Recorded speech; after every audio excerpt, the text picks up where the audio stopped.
Mr. Derek Veenhoff, who's better known as Deke. Drinking liquor with DJ Deke, we out laughing. Yo, Deke.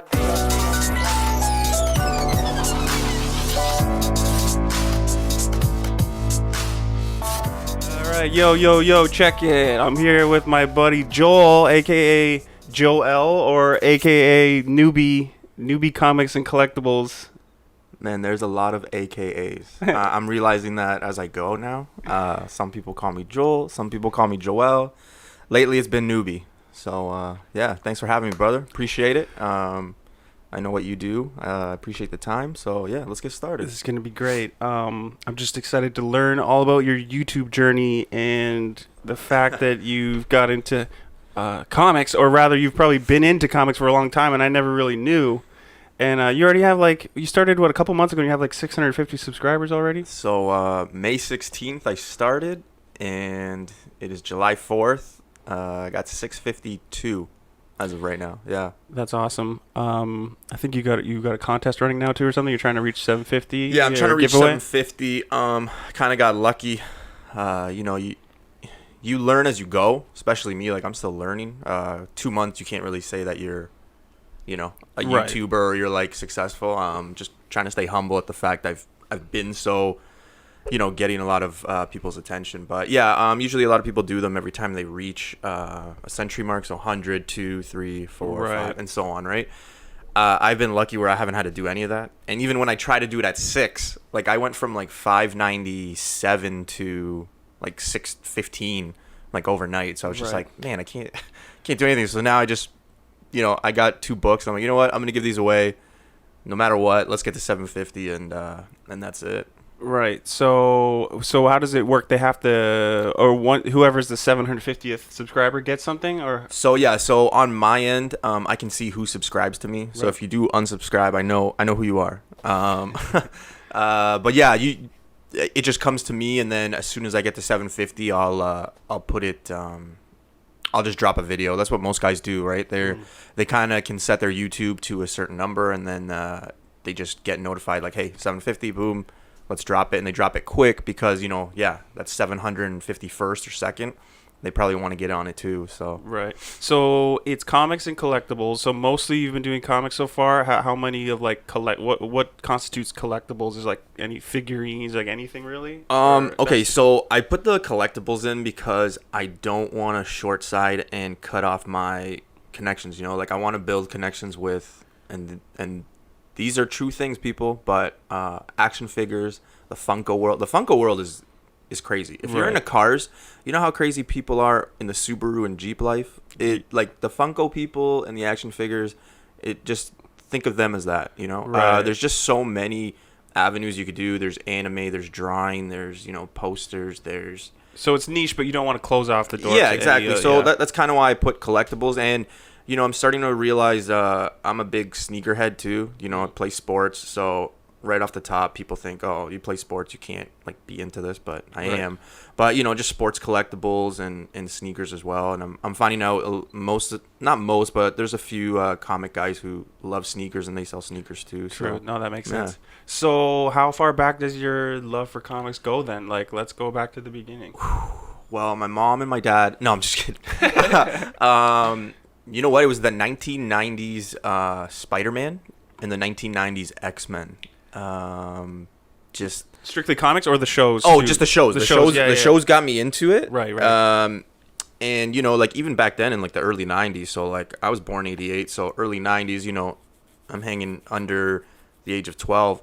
I mean, excuse me, we don't I never got allowance, right? I always got money with my birthday. So yeah, me same kind of thing. And even back then the cover price on a book was $3-4 because of the conversion and things like that. So, as a kid, you don't want to spend your money on that. So I spent my money on action figures, Power Rangers. I didn't really get into collecting until probably, I'd say 2009.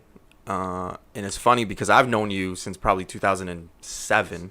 Yeah. And we, when I asked you for the design, you kind of questioned me wait, comics and collectibles. And I was yeah, man, kind of into this, and a lot of people are taken back by it. They're you? And I'm yeah, man, I don't know. But yeah, I started collecting in 2009.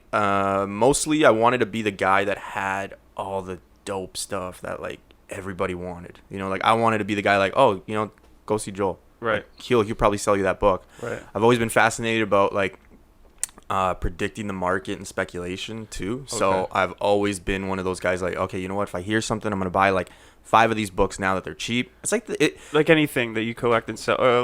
Yeah. It's honestly like the stock market though. Right. Buy low, sell high kind of thing. Exactly. Yeah. And it's timing a little bit, right? Sometimes. So, do you have like an extensive, like crazy number in your collection, or is it just like a moderate?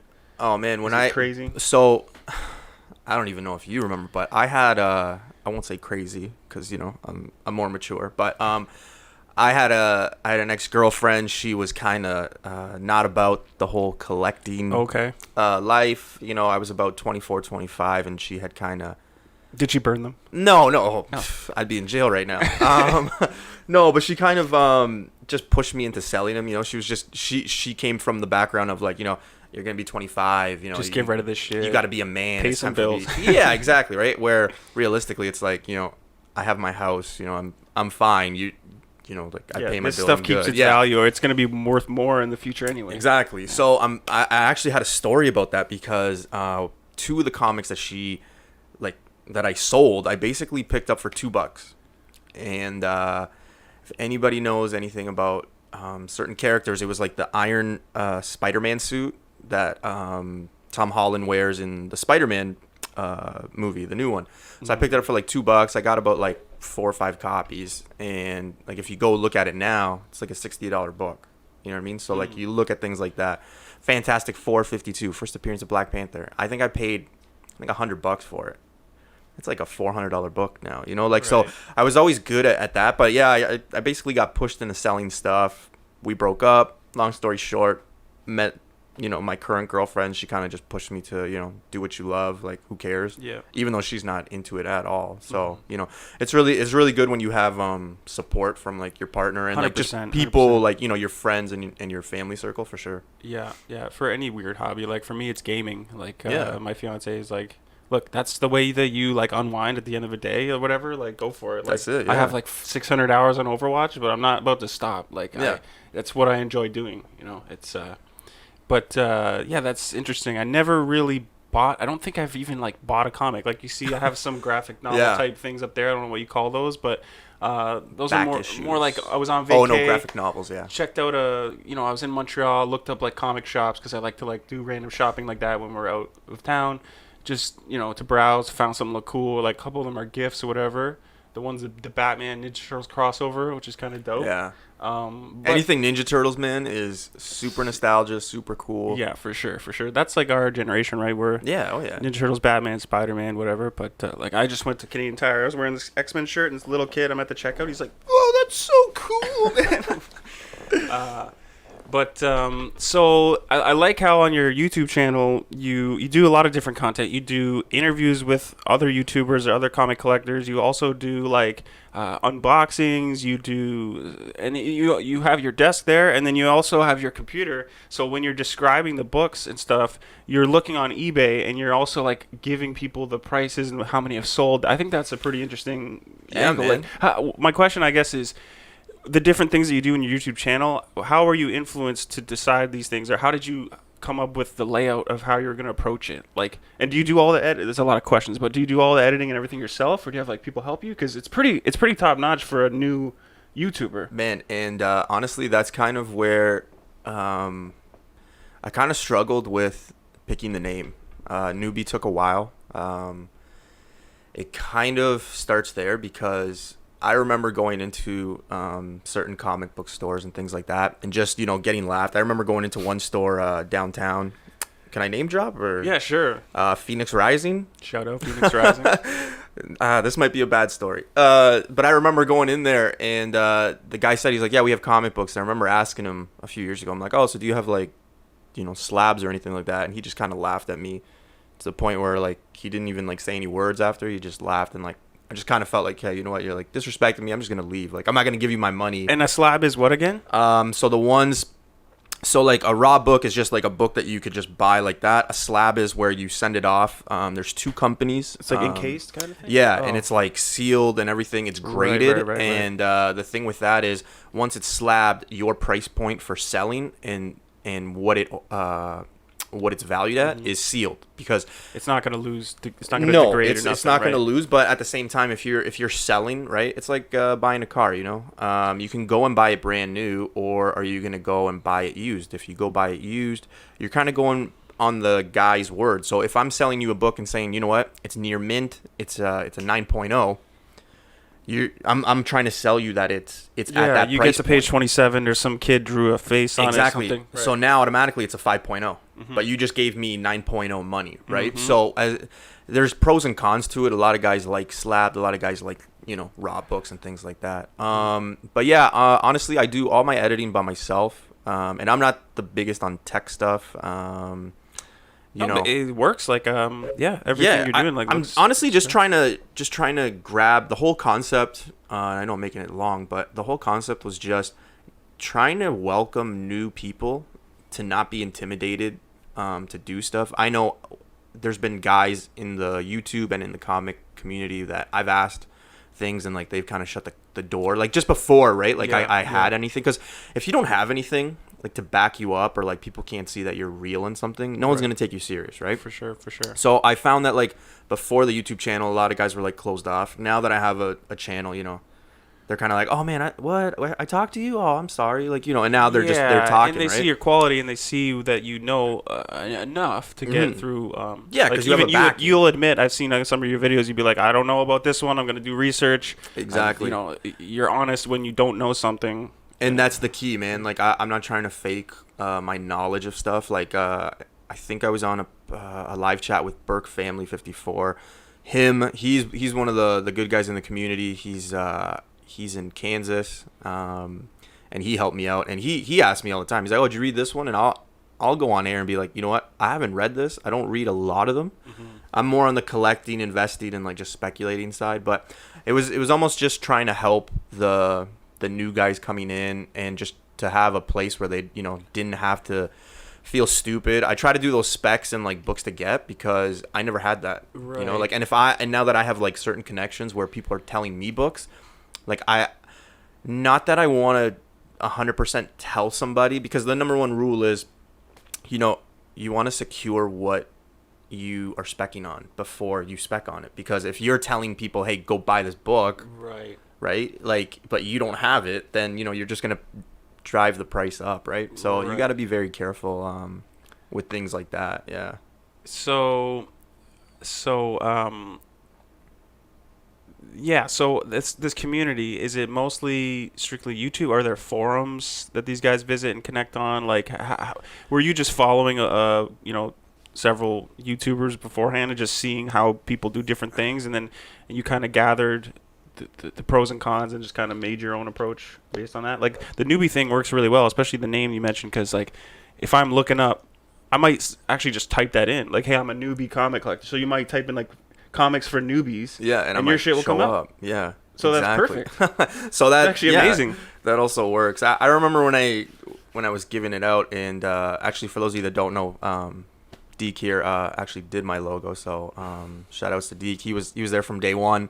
So if I ever make it like big and, you know, millionaire from this, I gotta little cut. You know, I gotta give him a little cut for sure. Yeah, man.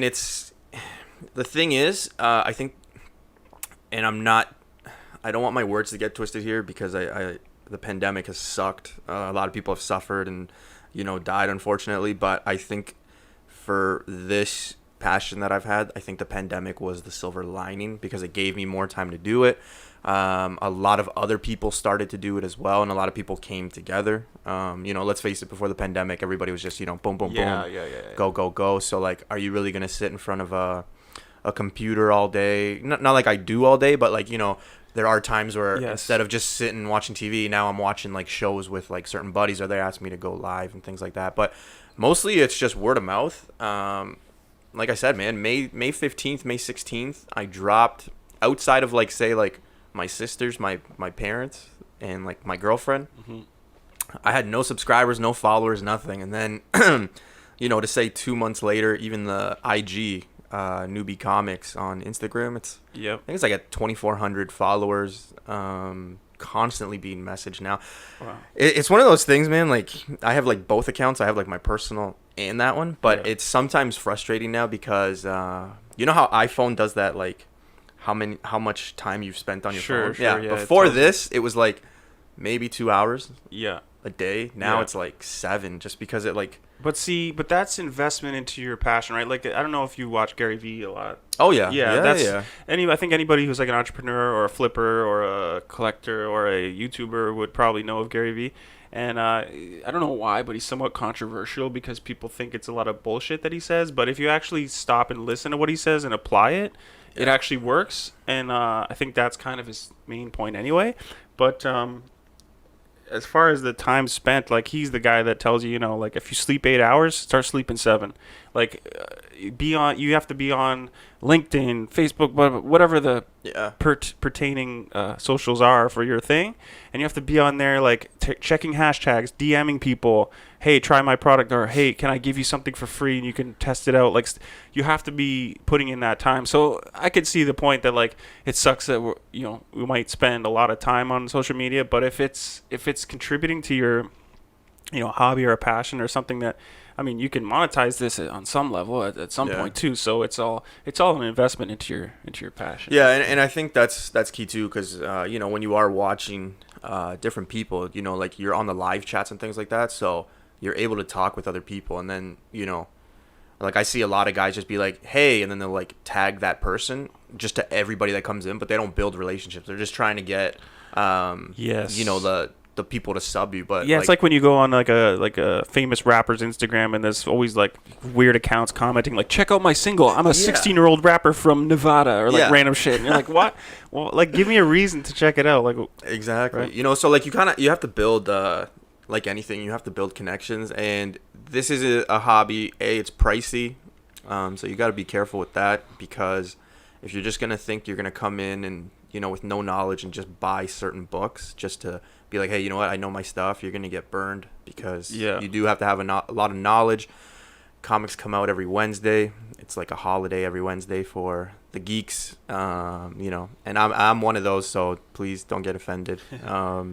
But yeah, man, it's a crazy world in the comic community, but it's like anything, man. Did you get burned at all? Like, did you have to learn the hard way sometimes in the beginning of, like, buying and selling? Or? Oh, okay. So I talk a lot about there's multiple prints of certain books. I'm glad you brought that up, because I kind of got burned on one book when I first started. Obviously, I'm an Iron Man guy, so Iron Man 281 is the first cameo appearance of War Machine, for example. There's 2 prints to that book. The second print actually looks identical to 282, which is the first full appearance. Now, that's important just for the comic people. Some people listening might be like, I don't know what that means. But just picture it, 281 and 282 look the same. But 282 is worth like almost $200 Canadian. 281, the second print, is probably worth like $6. I made the mistake of, buying it. Just like anything, if it's too good to be true, it most likely is. So just be careful. Right. You just gotta know your knowledge, right? Like, you could get burned on anything, man. Like, fake sneakers. I know a lot of people who get burned on buying Jordans, or I think. I remember I want to say it was like a Charizard, but I remember being in like grade 8 or something, and somebody had bought a Charizard. One of the foreign exchange students, he bought one, and he was a pretty cool guy, but like, that Pokemon scene is huge in Asia and China and things like that, so he bought it, and I remember him being pissed when he found out it was like fake. So and then you just gotta know your knowledge. There's also like, I was looking into Pokemon cards maybe like 6 months or 8 months ago, and I learned about what shadowless and shadow card means, and it's just, there's the 2 prints, like you were just saying about different prints. One, there's a shadow behind this, the square that the Pokemon are in. There's like a shadow line behind the square, or there's not a shadow, and that tells you all like which print it is.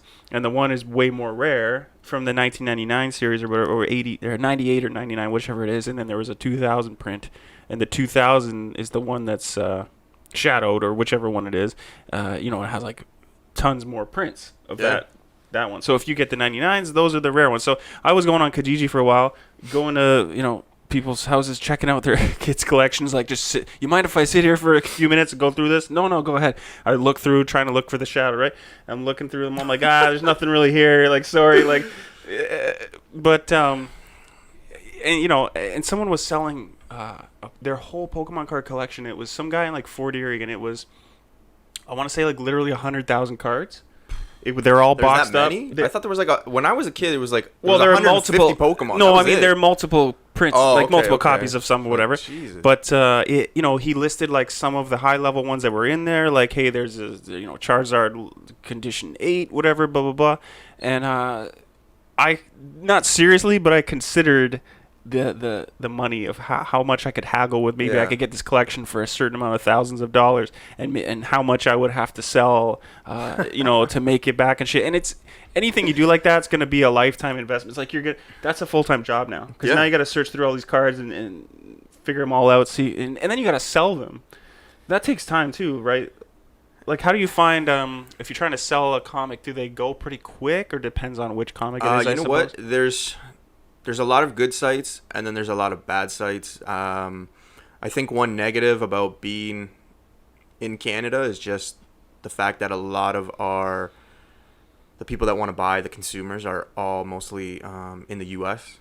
Right. I find it, like, I'm starting to sell stuff, too, because either I'm flipping it or, after a while, like, certain specs go down, or you just, at the end of the day, you want the hobby to, like, fund itself. So if you can buy a book for like $5 and then you make $100 off of it, then you just refund it into books. So but there's also that phase where you buy a book and then maybe a month later you're like, you know what, I want to get another one.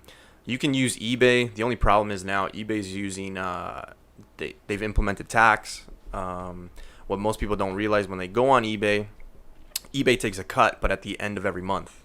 So for example, I just ended up selling about $400 in the month of June. I got a bill at the I think it was like last week for $48 or something like that. So okay, I mean, it's not big, but at the same time, it's like, hey, that's almost $50 that comes out of your pocket just because I used a middleman, right? Right. So when I'm finding that Instagram is becoming huge for buying and selling now. So you just direct shit, like, hey, where are you? Direct ship it. Yeah, and a lot of guys will have their PayPal. The only thing is you have to be very careful, because there's a lot of guys. Scams who are you gonna call? You can't call the police and be like, hey, I sent this guy money. Go get him. Like, it's just, you don't know where the guy lives, because if he's already being sketch and fake, he's not gonna tell you where he lives, and he's probably changing that PayPal account all the time. So you kind of have to follow the trend and go where like people are telling you to go. Is it virtually impossible to do like Kijiji or like local sales and stuff around here? The thing is, man,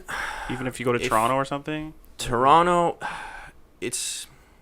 I find the more north you go, like in the big city like Toronto, they want to get the book for as low as possible, just like anybody, but they are just like flat out, like, when you see something for 1,000, like if I ever see anything for 1,000, I go in thinking, you know what, I could probably get it for 9, right? Like, I just be like, you know what, I'll give you 9 right now. Everybody does it. Yeah.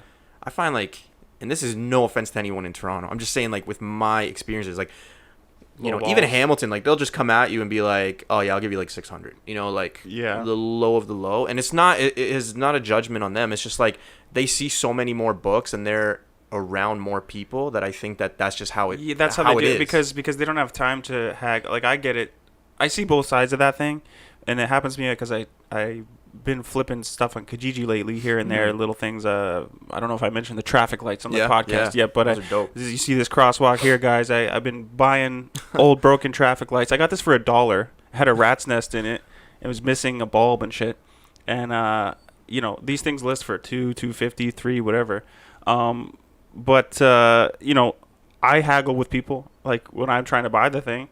And it's no offense to the person. I'm just saying, like, this is what I'm willing to pay for it. Yeah. And because I want to make some money on it. So if you're willing to sell it to me for this. But the one thing I won't do, and I block people for doing this to me, even if they're strangers, is like, will you give me only 2 words or 3 words? Like, I had a person yesterday trying to sell these chairs on my porch, and the guy goes, take 30. Yeah. You're not even asking me. You're telling me to take. You're saying take 30, dude. It's up for 60. Like, at least ask. Hey, would you be willing? If you just give me a full sentence, you're treating me like a human, and I might respond or haggle back with you. But if you're saying take 30, I'm gonna block you, and you're not getting this chair. And it costs, and it takes literally 0 seconds to even put a hi. Hi, how are you? Hi, or not how are you? But yeah. Like, I'm always polite. You want to build relations, especially if it's something. Like for me, right? Like if I'm going to someone who's selling a certain product and I know that, hey, this is what I'm into, like I want to build that relationship so this guy knows, hey, this guy's coming back. But yeah, I'm the same way. The thing I hate when selling is when people be like, so for example, I had something for $100. This guy's like, if you take 60, I'll come right now. And I hate that too. Yeah, I'll come right now with cash. Yeah, that's how we all pay for things. It doesn't matter if it's digital or paper cash. I'll come now with cash. Yeah, it's like, I'd hope you're gonna come with cash. Yeah. But the thing is, like, so the one time I did it, and this was like, I want to say this was back in March, and it was actually a pair of shoes, and so he comes at me and he's like, let's just use the example because I can't remember what pair or whatever. So let's just say it was 100, yeah, and he's like, yeah, if you do 60, like I'll come right now with cash. And I was like, all right, man, yeah, let's do it. So, so I take the ad off. He gives me his like email to message him. He's like, oh yeah, man, but for real, like I can't come like now. Like I'll probably be there next week. Yeah, I'm like, yeah. It's like, man, okay, well, like you transfer me the money at least. He's like, no, like I have to see if they're legit. Okay. Why are you wasting my time? Yeah, they're just lying. But no, the nice thing about, I mean, if you can get to a position in your life where you've got some disposable income or whatever, and you can start getting into something, and you don't mind holding on to something for a while, that's the difference, I think, between people who just need the money right away, and as opposed to if you don't need the money right now, you don't have to haggle with people, and you can get the top dollar for your thing. Like it happens to me with a lot of the stuff I'm into with music and whatever, equipment and guitars or whatever. I like to buy something and then, I'll even list it. Like I have this guitar now, it's listed for sale, but at a certain price, right? So I'll play it, I like it, but if someone comes along and is willing to pay a certain amount, I'll get rid of it because I know that, I'm listing it for, say, $50 more than I bought it. You know what I'm trying to say? So it's not really a flip, but it's more of you can continue to upgrade. I know a lot of guitar people do that too. They want to keep upgrading as they go, and so you're not swindling anybody, but you are haggling with someone initially, getting something for a good deal, and then using it, but then you're willing to sell it at some point for a bit higher than you bought it. So and honestly, the biggest advice I can give people, only speaking on my experiences, I don't ever put myself in other people's shoes, but when you are getting into something, start low, like upgrade as you go. Because one, you never know where the market's going to go in certain things. I can't speak for guitars, but just things I collect like shoes, Funkos, comics, sports memorabilia. Like, just got to know where. But like, there's no shame in like having something low end or like not the best of the best. For sure. Thinking like comic wise graded. Like you don't have to go get the best book at a 9.8. You can go get it at a 3.0. Like never go outside your means, budget, and do research, because if not, I always tell people, I get a lot of newer YouTubers and things like that messaging me, which is unbelievable because I'm new myself. Yeah. But they'll always ask me, like, hey, what should I collect? What should I grab? And I always tell them the same thing, like, grab what you like, what you collect. It means more to you if you can look at something and it's like, hey, like, using me as an example, but like Iron Man, like I collect Iron Man stuff. I'm always going to like it because that is my guy. That is who I like, right? Yeah. So I'm never going to be like, oh, I can't believe I have this stuff, right? But if you collect things just on spec or like somebody's telling you and you don't really like it, you're going to end up with, a few things. One, you're going to end up with, and strictly comics, but like one, you're going to end up with a book you don't really like, a book you lost money on, and a book you're probably just going to give away realistically because you just want to get it out. You're like, yeah, I can get $5 for it. Right, but if you like it, then you're probably going to get more top dollar for it because you're invested in it emotionally in different ways. So when these comics come out on a Wednesday, do you know? Is it like do you know the run, like how many are going to come out, how many are going to print, or is that more like? Do people know that beforehand? So I'm just like as I said, I'm learning as I go. Every day there's a new person helping me or connecting with me who gives me a bit of knowledge. I know Dollar Bin, he's from Cali. great guy. We talk on a regular, but he is like the numbers guy. Like he can look at a book, and he's like, there's this many copies and things like that, and be on the lookout for this one because there's X amount of copies. The thing is, the only ones that really do know is the comic book shop owners. So it's not listed like, hey, this thing's for sale, this is how many copies coming out, but people with insider information can find out or make an educated guess on how many are printed. Yeah, and stuff absolutely. Like that? Yeah. But then you find out that, so for example, if I'm a comic book collector, right, I can get my hand on say 1,000, but I'll only say that I have 500 of them because I think they're gonna be big money makers, right? Sure. So instead of selling 1,000 books at cover price, I'm gonna sell 500 of them, and then if this book is hot, then I can sell those extra 500 for say double or anything like that. It does happen in some sketch places, and I'm not trying to, call out names or any shops. I'm just saying like this is what happens. These are experiences and conversations I've had with people. It's happened around the world, not so much around here because we do have great places here, but. So when a comic comes out, they sell through licensed stores or whatever. Like they sell either you can buy maybe online from a store or in person. Is that? So what ends up happening is there's pull lists. So like there's like previews, and basically your shop that you're connected to will send you a link for. That's where they get theirs. You can basically go on the site and say, hey, I want this one on your wish list. Mm-hmm. And then they'll notify you when it comes to the shop. You pay when the book gets to the shop. So for all the new people, like, don't be clicking on so many books because it does suck for the comic book shop because then they end up having like so many books, and it is a tough business to keep afloat. So I could imagine, especially like any brick and mortar retail store, like. Yeah.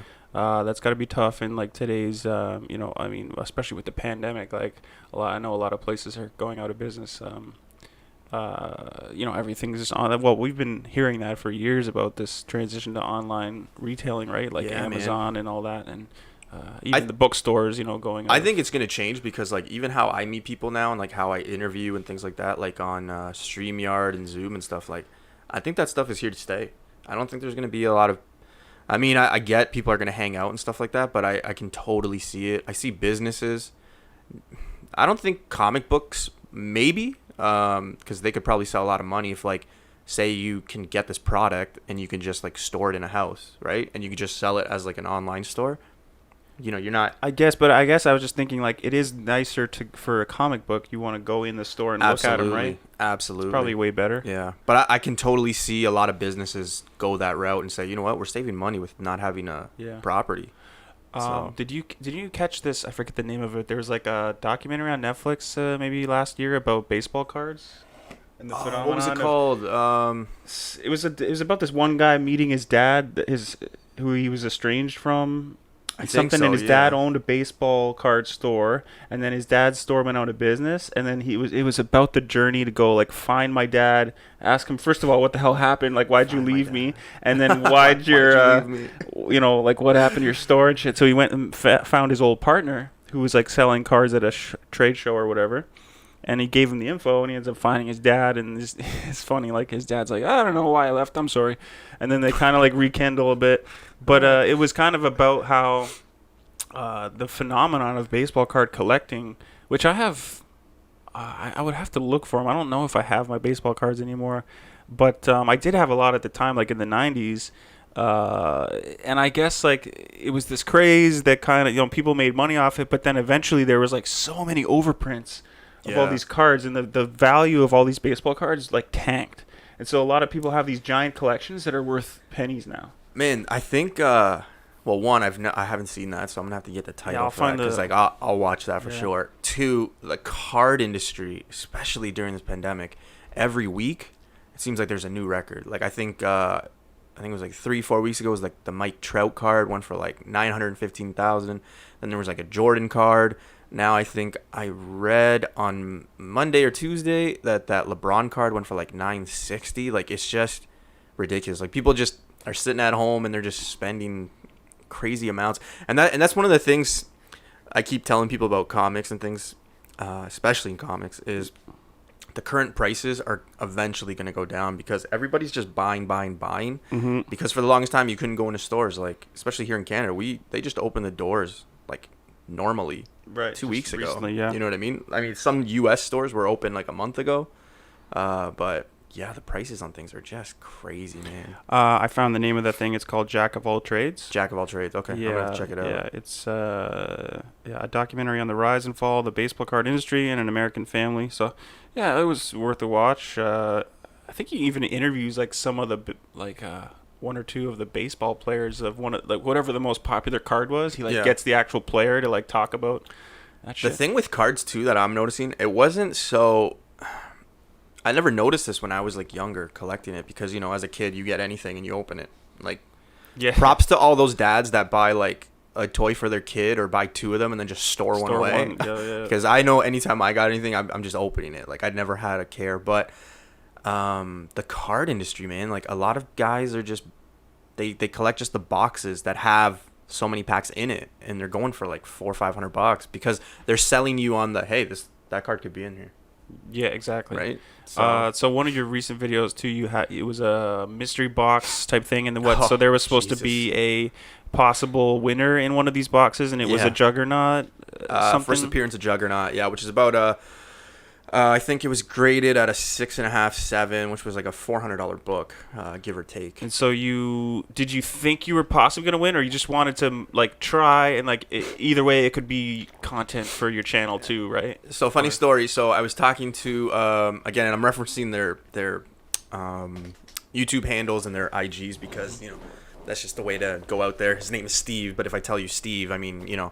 You might not be able to go look for him. So I was talking to Burke Family 54, one of the good guys in the YouTube and comic community, and we were talking, and I said to him, he goes, "Oh, did you think you win?" I go, "Steve, of course I thought I won, man. Like I ordered it. I went about life like I was gonna win. Mm-hmm. I just had this intuition that I was gonna win. I remember telling him I had already found a buyer to buy the book, and I was just waiting for the book to come. So I don't know if I just prepared myself for huge disappointment, but." Yeah, so, man, the thing with mystery boxes, and they do them with sneakers too, you're risking, right? So if you caught my video, it was a $40 American box. However, being in Canada, we're international, so the conversion, the taxes, the duties, and things like that, the shipping, that $40 American turned out to be $132 Canadian. Mm-hmm. You're only getting $40 worth of what that shop thinks it is. I did in that video, I kind of showed the book. I priced it on eBay, what it sold for, what it's selling for. I did not get anywhere close to $40. I didn't get anywhere close to maybe $20. Yeah.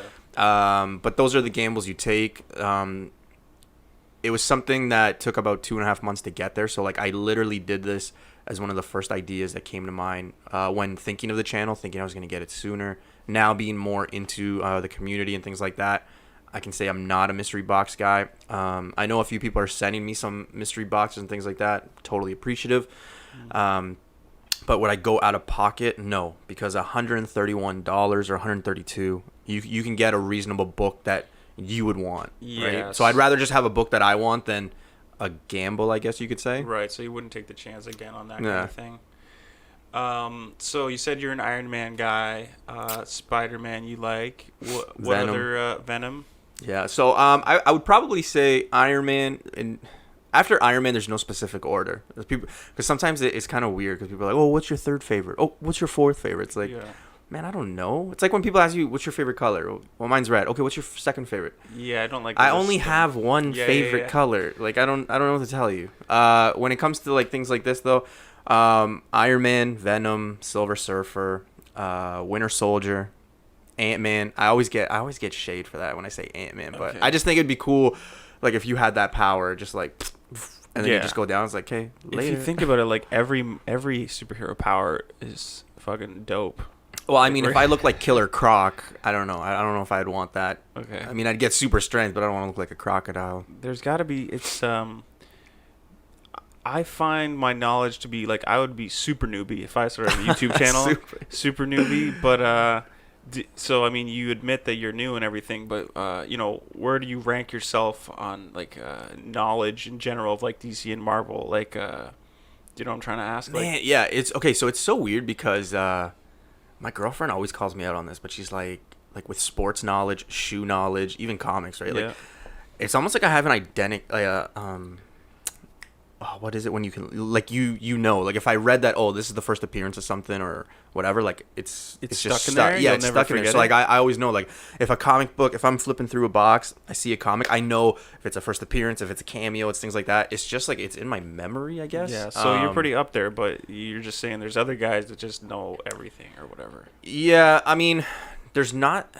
There's one guy, Magic Lasso. He's my go-to sometimes. Like if I have doubts, I'm like, hey man, like is this right? Is this like on point? Things like that, because depending on if you go to like different sites, like information sites on these books, a lot of them will have different things, right? Yeah. There's a lot of people that know more about artists and the writers. Right. I will never say I know a lot about writers or artists. It's just So you're more the actual whether it's the canon or like the more of the storyline or the characters. exactly, yeah. Like I think that's my strong point, and I'm able to notice a book. I'm very knowledgeable in the storylines, and I can kind of see where they're going, kind of thing. But if somebody's like, "Hey, man, you like this book of, Frank Miller and things like that," I'm like, you know what, I don't know, I haven't read it. And like you said, you saw that video where I basically just say I don't know. Like if I don't know, I don't know. I'm not. Yeah, you don't want to fake it or something. Yeah, what's the point of saying I know, and then like No, looking like an stupid. ass like later on because you don't know. You're ruining your reputation, right? So with the storylines and stuff, how much of like is there canon, and then is there like stories that are not canon that are still official, Marvel or DC content, or is everything that comes out in a book like real and canon? Do you know what I'm at? Yeah. Well, they follow some storylines, and some storylines they don't. Like they'll bring in certain characters, and they don't. You know what I mean? Like, if you follow the official, like, Civil War, I mean, Captain Marvel was in Civil War in the books, right? But it wasn't in, say, in the movie, right? So sometimes it just depends on the discretion that they're going. You never know, right? I mean, they've already got their 10-year plan with movies and characters, which sucks because I wish I worked there, because if I knew what was going on, I'd be going out and buying the books, right? Because, like, there's sometimes where you look at, like, say, certain sites or certain apps of, like, you see this like 1%, and it's like, who's buying this book, right? And then like later on, it's like, oh, that's kind of why. And so you said you don't know too much about the writers and the artists, but generally speaking, I know enough. Like I know like the. Is there how like for example in The Simpsons there's one or two or three guys that do like a lot of the voices. Is there these big famous writers and artists that do say this one artist did Superman, Batman, but like he did a bunch of them. You know what I'm saying? Or is there like yeah, most artists do multiple things. Yeah, for like sure. I think everyone would be in agreement that Donnie Cates is probably the biggest right now. Peach Momoko as well. Her art is like amazing. But Donnie's, I mean, he's like the guy. Like he's doing Silver Surfer, Thor, Venom. So I mean, he's the popular guy. They do a lot for other things for sure. Yeah. So like there's comics and stuff, and then what about the world of like graphic novels like Sin City, or I know you mentioned Saga with someone that you had recently. Yeah. My fiance's into Saga a lot too. And then what about like anime world and stuff like that? Do you get into that world, or is that a little different? Man, anime has always been like this like gray Out of area for reach? me. I don't know. Like I just It's different, right? Yeah, it's different. I respect all art forms and things like that. So like I'll never say like, oh, that's stupid or anything. So it like doesn't. that. Sometimes it doesn't click with you exactly. Yeah, it doesn't click with me. I'm not huge on TV, man. Like But as like I've gotten manga older, though, no? Like they still have it in like book form. yeah, oh yeah. Yeah, that's just not something that I personally would collect. Right. If somebody who I trusted was like, man, get this book, it's gonna be like $100 book, maybe I'll pick it up, right? Just as like as an investment. But for me going into a store and buying it, no. Graphic novels, there's a few. I like the ones where they like the really big ones where they have like multiple stories and things like that. Those are cool to pick up. Yeah. My buddy Key Issue, he collects a lot of them. And Jennifer, Comics Will Break Your Heart, the one that I had on my show.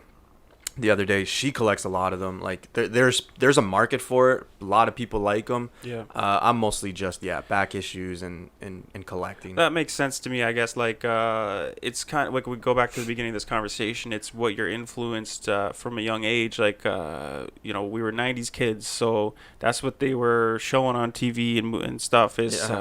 And that's when the Marvel cards were out and all that. Whatever. It's like that. Like when I saw that little kid today at Canadian Tire who liked my shirt, I can relate to that kid because that's the kind of like, whoa, that's a cool shirt. It's just that childlike engagement or wonder, which makes sense because I guess if you were a kid growing up in Japan, maybe you're more influenced by anime. In that Dragon sense, Ball like it's Z, more things visceral. like I know that. we had DBZ and I got a lot of DBZ stuff too, but that was Nimbus. It was shown to us when Yeah. we were that age. So if we didn't get into it when we were kids, maybe that wouldn't have, if DBZ came out today and I'm 32, like I probably maybe wouldn't watch it or it wouldn't be that cool to me. I remember racing home to watch that from school, man. Like I had no time and I had two sisters. I always had to like walk beside, and I was always like, come on, let's go. We got to go. Yeah, we started at one point. It was controversial because we realized how to watch a few episodes ahead. Because the ones that came out from Japan first or something. So we were going online and around like 2001, we were downloading like some new episodes that were coming out in like 2 weeks, right?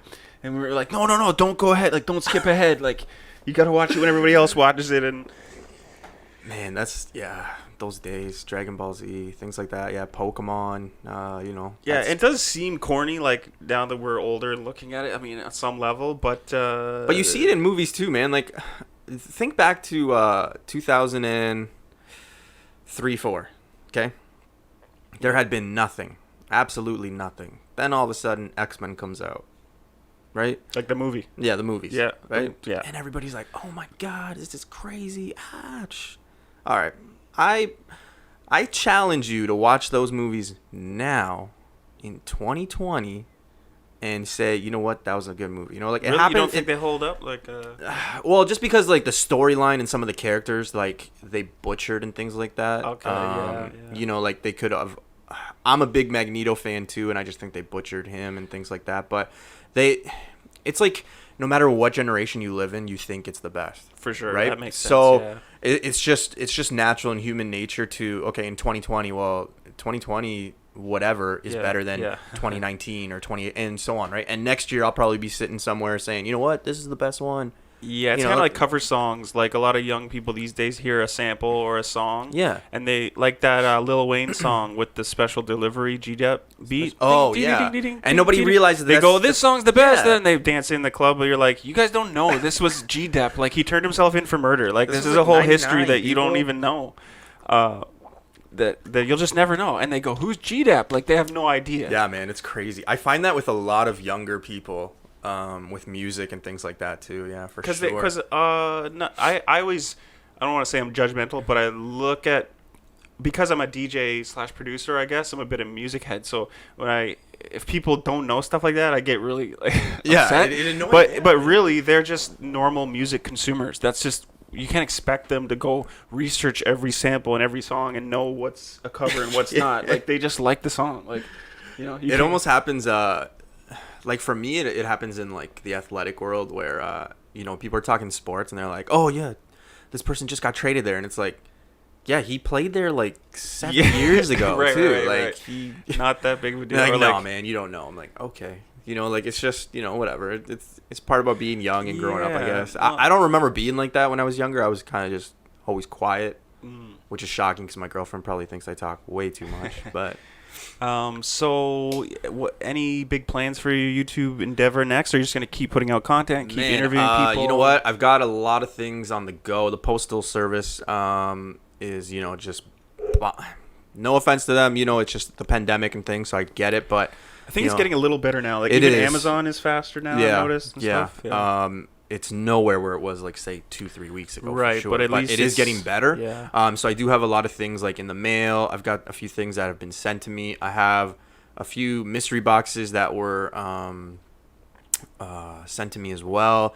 I'm trying to get into the Funko community, talking to them, because I appreciate them, man. They're fun. They're cheaper. I always say, like some of the Grail pops are like $300-$400, where a Grail comic is anywhere between 1,000 and, you know, if you're looking for a that just means like super rare or what? A Grail is just something that is super. It's a Grail, you know. It's like, oh my god, Grail. I can't believe you have this. Right? It's like a book, or, you know, in the case of Funko, like a Funko that's like hard to get, sought after, and it's expensive as hell. Right. Like for me, I would probably put Iron Man 1 and Amazing Spider-Man 300 as two of my Grails. The Spider-Man book being the first Venom, and then the Iron Man one being the first issue of Iron Man, right? I mean, but they're like $800 books, right? So you'd be on the lookout for these?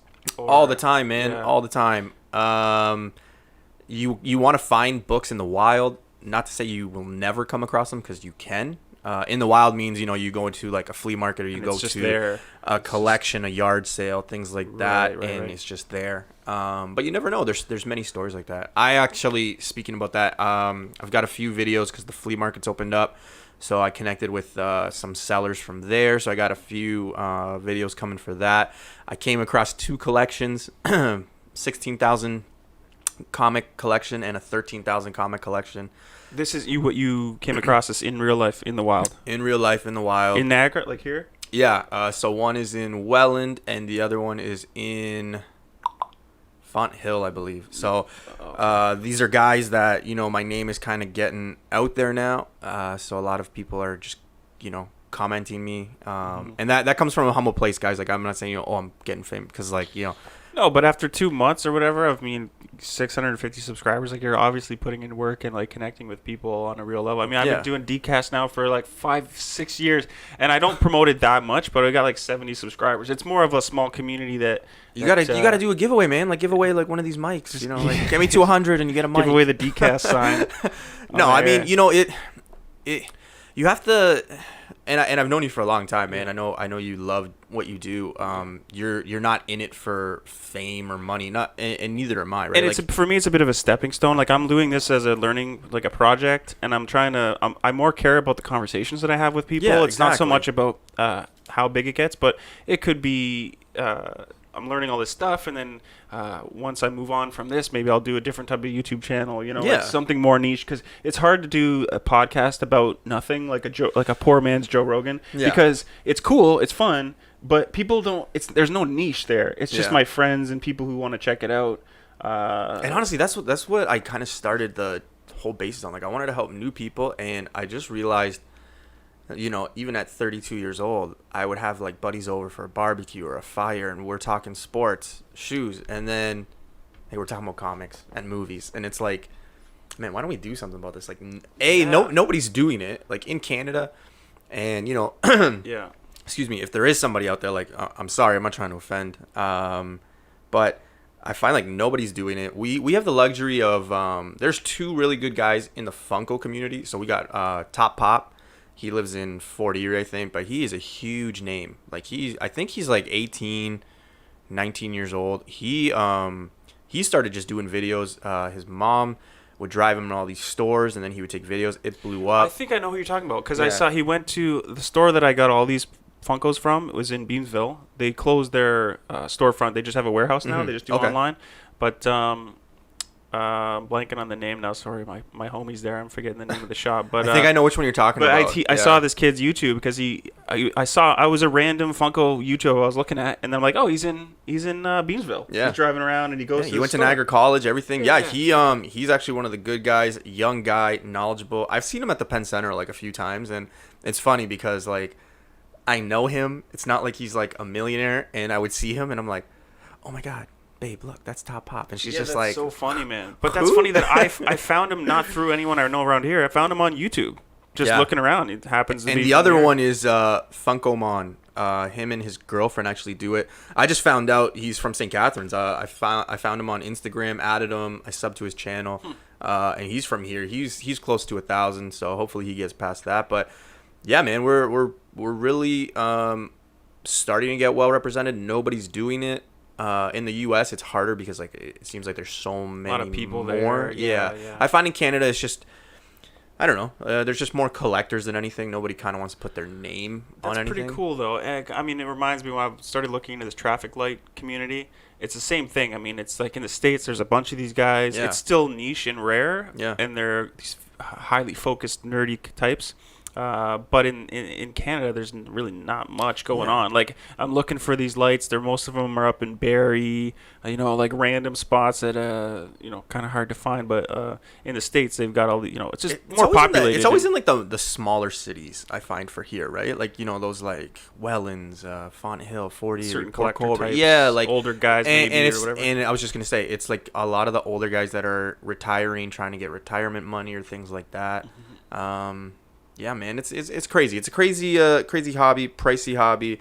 That's why I always, don't follow people just because what they're doing, because they might be following, something for whatever. Right, I remember there was this one kid. He would go at a certain point where this other guy would go, and literally following him. you just follow and pick up what books he wanted, and like some of them, I remember he like snapped on the guy the one time. This was like last year, and he was like, "Man, not all my books are for like investment purposes. I just like reading this, right?" So never follow, just collect what you like. It's kind of we talked about stocks at the beginning, and I only recently started buying a few stocks. Unfortunately, I bought at the all-time highs, and then we had this tank. But I'm hanging in there. I'm working on more of a dividend strategy personally, but again, when you start to research investment in stocks, it's the same thing. Like, you can follow guidelines, but you also have to find what you want to buy. Like, if you're going to buy individual stocks, are you just going to buy the ones that they tell you to buy, the blue chip banks or whatever? Or are you going to maybe like things that you know about? Bad example because I don't own any, but like Adobe. I don't know. I'm just thinking, like, I'm a graphic designer, Adobe software. Maybe I want to buy an Adobe, like, not quite because I don't own it and I don't know much about that stock, but anyway, my point is similar to what you're saying. Like, you can't just follow a blueprint. You can use stuff as a guideline, but you have to have an investment, an emotional, or with stocks, maybe you don't want to have an emotional investment, but you have to have some knowledge. I think that's the Warren Buffett thing too. He buys companies that he knows about and that he can research and understand. He would do business with things like I don't ever preach anything that I personally wouldn't buy. This might become a shocker. I'm not big into Star Wars, so that's like a lot of I get a lot of messages about Star Wars and things just like not your that. thing. But like, it's just never been my thing. So I respect that genre. It's a big market and things like that. But like, you probably won't find a lot of Star Wars things on my end because, one, I don't know too much about it, and I wouldn't buy it. You know what I mean? But that's just, that's my opinion. I pay my taxes. That's why so, people are going to keep going back opinion. to you, because they know, look, this guy, if I want to know about Iron Man and Wolverine and blah, blah, blah, I'm going to go to Newbie because I know that he likes that stuff and he's going to know more about it, and he's giving me the straight up and I'm not closed off, though. Like, I'm learning all the time. Like, I'm trying to get into the Funko community, but where it comes into buy what you like, for example, action figures, a lot of those are cheap.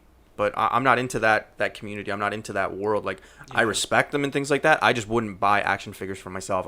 I'm not in that community. So just because they're cheap, I'm not going to buy it. Same with like a lot of guys getting into the comics. Like, okay, just because they're cheap and you see people buying them, like, don't buy them, because if you're not really motivated, like, comics are strangely just like stocks. Like, you buy a comic, you're probably holding on to it for a few months. Yeah. If you're looking to flip it or invest it, like, you're not going to buy a comic today for $5 and sell it tomorrow for $100. It doesn't happen. Right. There's Or no if it overnight did, thing, man. No, it's not. No, and then that's the kind of day trading concept. Yeah, you can see the trend, just like in stocks. You're gonna see the trend, and then you're like, oh shoot, I gotta buy this. Yeah, and like we talked about that baseball documentary, and at some point, you never know, the market could tank, and all those baseball cards are worth nothing now. And even in the comics, man, like I think just in any market, I think there's just an overdoing right now. Like, a lot of things are selling at like crazy prices because there is a shock, people, but some people are still not back at work. They're collecting money. They're sitting at home and they're just spending money, or they're there's a weird thing there where people are getting the assistance, the CERB and stuff for the and then they should be using it to survive, but a lot of people are just buying like toys and like random stuff. Crazy. And I mean, that's kind of weird, because then it's like, well, did those people even need this money so bad because they're buying like There's my brother-in-law, he's a mechanic, and he actually told me a story that there was this young kid that works at his shop. So he was obviously laid off because of the pandemic. So he was getting these $1,000 checks now, he was only making like $750, $800, I guess. Right.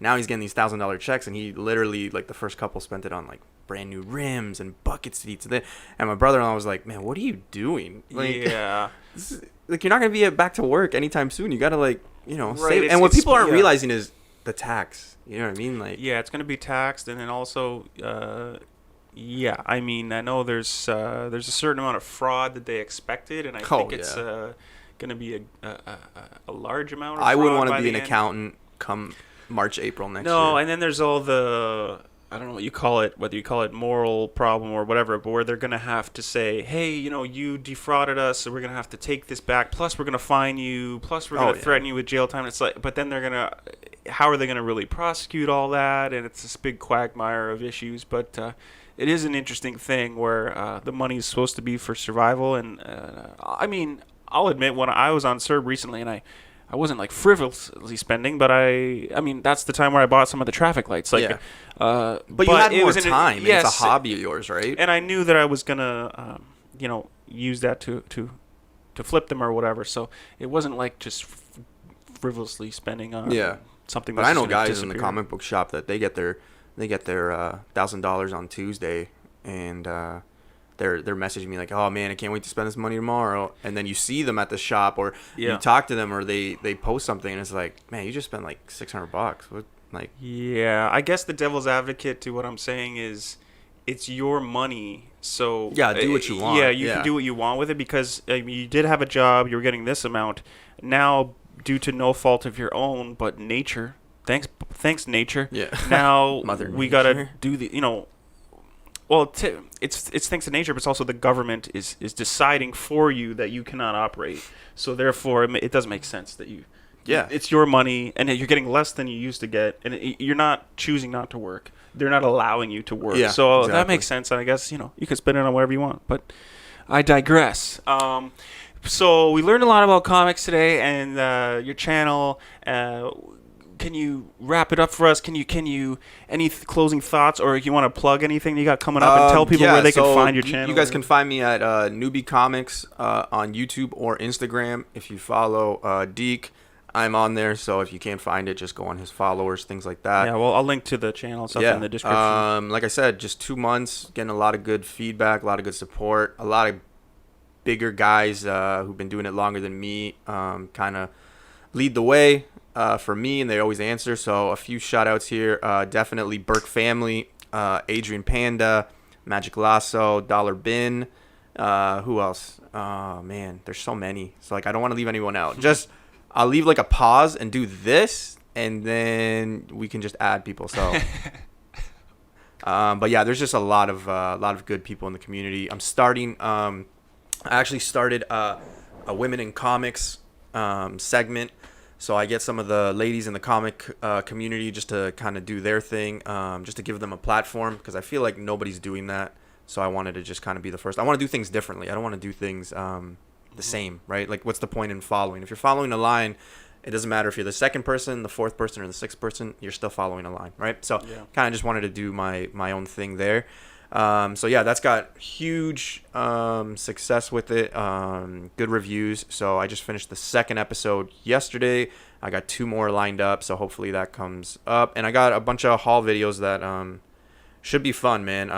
It's all, and I want to say this with great assault, but like my buddy, 2 of my buddies, Mr. Freeze and Key Issue, they kind of just put their phone on, like almost like GoPro style, and then we go collect. So the reactions that you see are all natural. So when you see us just like, maybe tearing up, maybe just screaming, maybe doing like, the Thriller dance, those are all natural, So yeah, I just want to do different spin. Yeah, man. Okay, guys. So, yeah, follow Newbie Comics and Collectibles. Subscribe on YouTube and all that. And thanks for having me, brother. I really no problem, appreciate it, man. Yeah, it's pretty enlightening. It's really cool to see people, just starting something and taking off with it. It's just, it's great. The advice is great, and just like, just you gotta get out there and do your thing, do your passion. Yeah, man, definitely. And age is not a factor. Age is not a factor. I could still get famous. I could be a famous music producer. We don't know. It could be. All right, guys. Thanks for listening, and I'll check you next time. Later, dudes. See you guys.